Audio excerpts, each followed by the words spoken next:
I mean, a win's a win. It doesn't matter how pretty it was; it's still a win in the win column. So, I think there's some things we can take from this game. Improvements, and I think we did some good things on the defensive end, especially in the second half. I think we held them to close to 20 points. So I think that's really good defense. So, there's positives and negatives from both games, and so we'll watch the tape and see that. Yeah, like what Deggy said, in a couple months we'll probably look back and it'll just say a W, and we won't really remember that. But as of now, we need to learn kind of what we did wrong, and I think a big part of that was how scrappy they were. So credit to CSUN, but I think our biggest mistakes were probably over dribbling tonight. But we'll learn from it. Texas A&M is kind of the same way, scrappy and physical. So yeah, we'll learn from it. Come back better Saturday. You have a chance to see a lot of people play tonight, kind of in the game. Is that kind of a bonus when you get to do that and get some more experience for your team? Well, we kind of are still molding as a team. We got a bunch of new guys. You saw Jay step up tonight. I think both the threes he hit were really big for us. But I think Leon's still trying to figure out kind of the rotation a little bit. It's still early in the season, and we're just figuring stuff out. So obviously a win's a win, but does it feel a little bit better to win with a scrappy game like it was? I mean, yeah. I mean, it's one of those gritty, grimy games. I mean, we played a lot of those last year. So for us returners, we kind of knew how to handle that. Those low-scoring affairs, and so a win's a win. That's all I got. Jay's getting a little bit more minutes tonight. It seemed like he was building confidence throughout the game, especially after that first three. What was it like to kind of see him get going and kind of find a rhythm out there? He helps our team when he gets it going. It takes a lot of pressure off Shave, and he can let Shave play off the ball. And so he's a great piece for us, and he's going to keep finding ways to make an impact on the floor.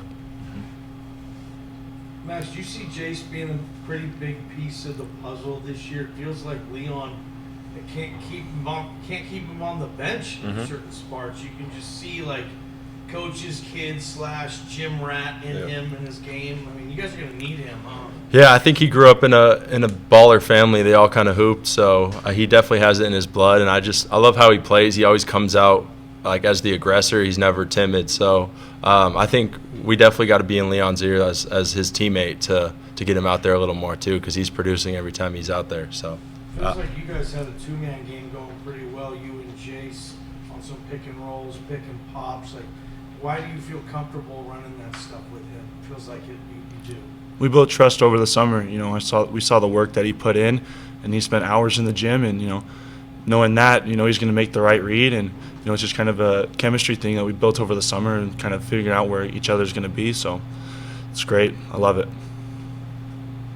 What do you think CSUN was doing that made this game a little bit closer than maybe some people expected? Well, they came in ready to play, probably more ready than we were, and they had a week to prepare for us. So I think they kind of knew our game plan, feed it into the post, and then just kind of let Deggy go to work. But all credit to CSUN tonight. They played really hard, and they gave us good looks. So despite the game being really close, y'all ended up maintaining the lead throughout the whole second half of the game. So how does that feel? Deggy? Feels good, especially to not give it up. We didn't really let them go on a huge run, so it's credit to our defense, and then especially credit to our offense to execute when we get stops on the defensive end. For once, Shaver was not your leading rebounder tonight. Did Coach get out some people to get some more rebounds in different places, or just not Shaver's night? Yeah, earlier today, Leon told me he wanted 8 rebounds out of me. So I mean, I was on pace in the first half. And then, I didn't get very many. I think I got one. 7. Yeah, 7. So. But I think I've been leaking out a little too much, so I'm going to help Shaver in there a little more. So, but what is it about Shaver and the rebounding this year? I mean, it's one of those shocking, eye-popping stats when you look at him throughout this league. I mean, are you guys needing it more? Is he being more active than he was last year? Like, start with you, Tyson. Like, what's up with all this boards Shaver's getting? I think it's a team effort. Us big guys are blocking out the bigs, and then if Shaver's guarding the one that's getting back in transition, he can just track the ball from a distance and then go get it, and helps us on offense because he can just bring the ball up himself, and there's one less pass to make, and it helps us get into a rhythm. Yeah, I think he's got a 40-inch vertical, and I'm the other guard, and I got a 20-inch vertical, so that probably helps his rebounding too in the long run. I'm sorry if you guys were asked. I got in late, but are some games going to be like this where you're just not going to play perfect, you're not going to make shots, and you got to just grind out a win, even if it's not as pretty as some others? Yeah, BJ, you've been here 15 years. You know how it is. I said it earlier, in like a couple months we'll look back and it'll just say a win. So And I think it'll help us in the long run, just how scrappy they were, and it gave us good looks. Texas A&M's kind of the same way. So.